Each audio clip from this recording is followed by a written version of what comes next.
welcome to Caesar's Snack Sandwich. Today I'm going to be taking a quick look at GearBox Protocol's Cider contract or Cider Up contract.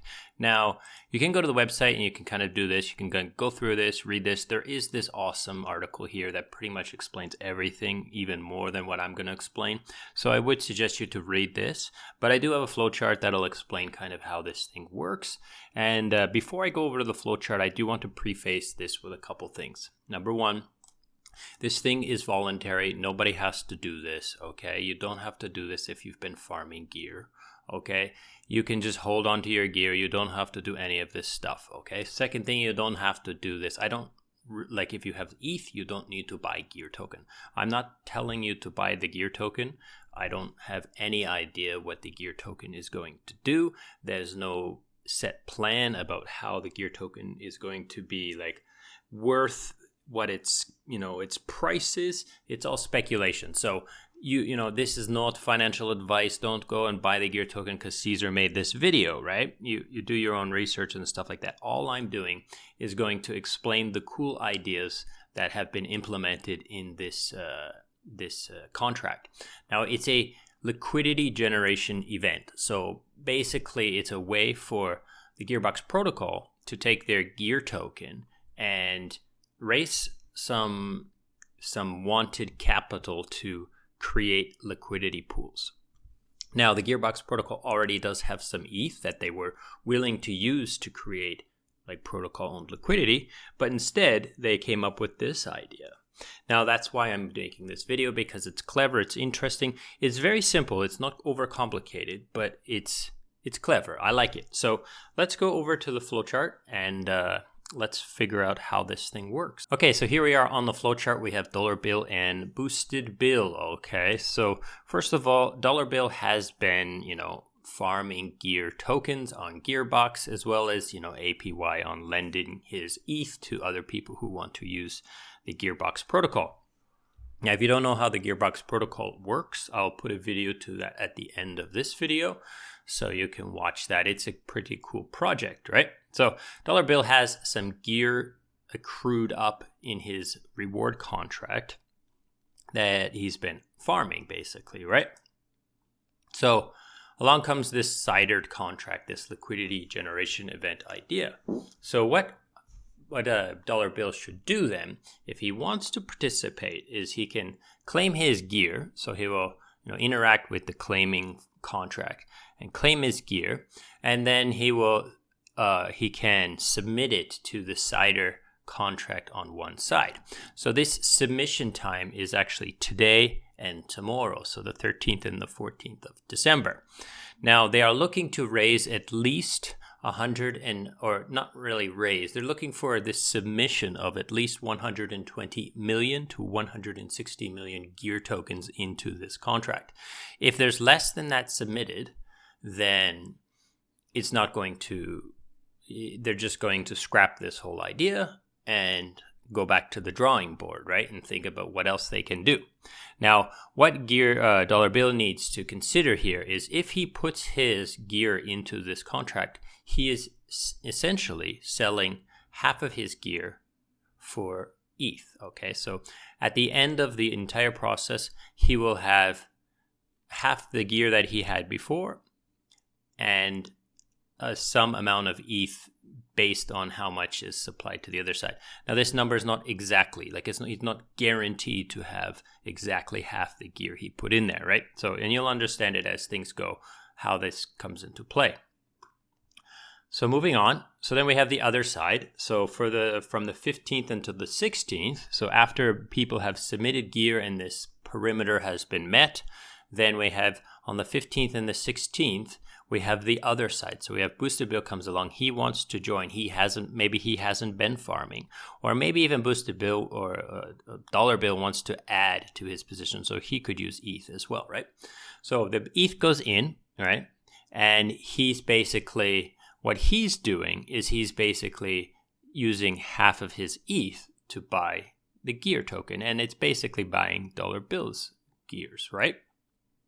Now again, they have a minimum of 2,000 ETH to 3,000 ETH that this contract requires. If X is if it's less than that, then again this idea will be scrapped and it will go back to the drawing board. However, remember I did mention that the GearBox does have some ETH. And they've been, as a DAO, they voted and they've decided that they're willing to put 400 ETH into here. So if there's only 1,600 ETH in here, then the GearBox protocol will supply the extra 400 to get up to the 2,000 needed for this contract to move to the next phase. Okay, so moving on. So there's two things here, okay? So what he basically wants, assuming that Dollar Bill wants to sell gear, right? He wants to get out of he wants to take profits on the gear position or whatever. He wants to get back some of his yield farming profits, right? So what does he want? He wants as little gear in here as possible and as much ETH as possible. So in his ideal situation is that 3,000 ETH is supplied, but only 120 gear is supplied, 120 million, right?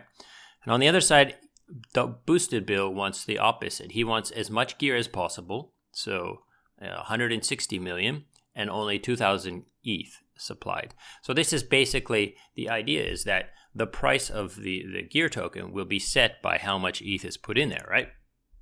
So he wants a lower price and he wants a higher price, right? Assuming that's their motive is to just sell or buy, right? However, from the 17th to the 29th, there's going to be price action, selling of this token. People can come and buy, general people can buy the token from this contract, and people can sell the sell the gear token to this contract. However, selling has a fee of 25% on the first day, and then linearly just decays until the 22nd to 0. So I don't know exactly how much it's going to be each day, but you get the idea. So on the 17th, on the Genesis block, the first block, it's 25%, and then linear decays until the last block on the 22nd, where it's going to be 0%, okay? And at that time, when it hits when this happens, is that on the 17th, they're going to take all that liquidity, all that ETH and all that gear that's inside here, and they're going to use it to create curve pools, right? Now, in order to buy and sell, you will go through the UI on GearBox, on that Cider'ed website that I showed you just kind of quickly at the start. So you'll be able to buy and sell through that, but they are, in essence, they are curve LPs, right? Now, why would you want to participate in this other than the motives of buy and sell? Is that there's also going to be liquidity mining, as well as this fee and trading fees and the volatility of the token, right? So there is the possibility that Dollar Bill here supplies 50 gear, so he's got 25 gear and 25 gear worth of ETH. But then there's a whole bunch of trading fees, and he ends up with more gear in the end. So he might play this game to increase his gear holdings, because in the end, when he's done, he could pull his liquidity, right? When everything's all said and done, he could pull his liquidity and sell the ETH or use the ETH to buy back the gear that he had, and he would have gotten this 25% fee. However, on top of that, there is liquidity mining that starts on the 17th, and goes for up to 4 months afterwards, right? So there's also going to be liquidity mining on this pool as well. So it is very unlikely that he's going to end up with less gear than he put in, assuming that he wants to use the ETH to buy back the gear later. Now, it also depends, there's an assumption in there, because the price of gear might skyrocket, and then his ETH will not be able to buy back even close to 25 ETH. So this is a speculation game. So be careful if you really value your gear tokens and you decide to put them in here, there is a chance that you will end up with less in the future. Okay. And then of course the opposite is true for boosted bill here, right? Let's say he's just, looking for a quick price grab, and everyone else is selling, and he might end up being the bag holder of, he might lose as well. Now, this is worst case scenario, right? Now, moving on, after this 22nd day happens, then they don't really know what's going to happen. Like there's going to be this Curve LP. It's you will now own the Curve LP, and you will be able to withdraw your tokens, and you'll have access. Like Gear will be fully transferable at this point, and you'll be able to withdraw your tokens, do with your ETH as you please, do with your Gear as you please. However, they are talking about the possibility that after the 23rd until whatever, 24, 27 or whatever year, until a lot far into the future, they might migrate. The DAO might decide to migrate this pool to Balancer, or they might just keep it inside and then play the whole DeFi Curve Llama game, where the convex, the CVX, all this kind of stuff, right? So that pretty much covers it. Now, like I said, this is token sale, so do with it as you please. Don't buy this token because Caesar made a video. I'm just simply trying to explain to you this cool new system. Now, this is, there is similarities to other systems like the Gnosis Safe Auction here. And I do like the Gnosis auction as well, but I do like that this is fully contained inside this Cider contract. There's never really any, this liquidity will never be this ETH will never be controlled by the DAO or by boosted or dollar bill and stuff like that. So I really like this. I think it's interesting. It's small. It's clever. It's elegant and so forth. So that's pretty much it. I appreciate it. I hope this has been useful and interesting. And thank you so much for watching. Goodbye.